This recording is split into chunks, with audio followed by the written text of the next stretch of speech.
મારા વાલા પ્રિયો, એવું લાગે છે કે નવા વર્ષનો પહેલો દિવસ હમણાં જ શરૂ થયો હતો. એક મહિનો પૂરો થઈ ગયો છે. આપણે મહિનાના છેલ્લા દિવસે આવી ગયા છીએ. આ મહિના ઉપર પાછળ નજર નાખી જુઓ. શું પ્રભુએ તમે જે માંગ્યું હતું તે કર્યું નહીં? શું જે દરવાજા ખટખટાવ્યા તે ખુલી ગયા નહીં? જ્યારે તમે શોધતા હતા તમને પ્રભુ મળ્યા છે ને? નથી મળ્યા તો હજુ શોધતા રહો. એક તરસ સાથે શોધો, વચન કબૂલ કરીને તેને શોધો. ઠીક છે, સારું. આજે પ્રભુ પાસે તમારા માટે એક વચન છે.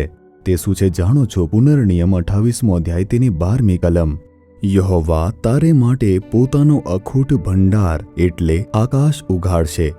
પરમેશ્વરનો સ્વર્ગની અંદર ખજાનો છે. તેમની સંપત્તિ અને તેમનો આશીર્વાદ તે પુષ્કળ છે. પ્રભુ તમારા માટે પોતાનો સારો ખજાનો એટલે કે સ્વર્ગની અંદર જે તેમનો અખૂટ ભંડાર છે તેમાંથી આશીર્વાદ આપશે. તમારા જીવનની અંદર કોઈ કાર્યની અંદર કંઈક ને કંઈક કમી હશે. તે ક્ષેત્રમાં આશીર્વાદની પૂર્ણતા નથી. અમુક હદ સુધી જ આશીર્વાદ છે.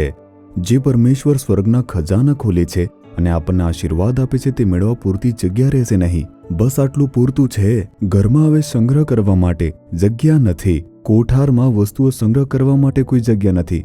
કબાટમાં કપડાં રાખવા માટે મારી પાસે હવે જગ્યા નથી. પ્રભુ તમારા માટે તે કરવા જઈ રહ્યા છે. તે આશીર્વાદ તમને મળવાનો છે. તેથી તમે હંમેશા આનંદિત રહો. પ્રભુ કહે છે કે સ્વર્ગના અખૂટ ભંડારો ખોલીને તે તમને પુષ્કળ આશીર્વાદ આપશે. શું વિશ્વાસ કરો છો? તે માટે તમારે પરમેશ્વરને જે જોઈએ છે તે આપવું પડશે.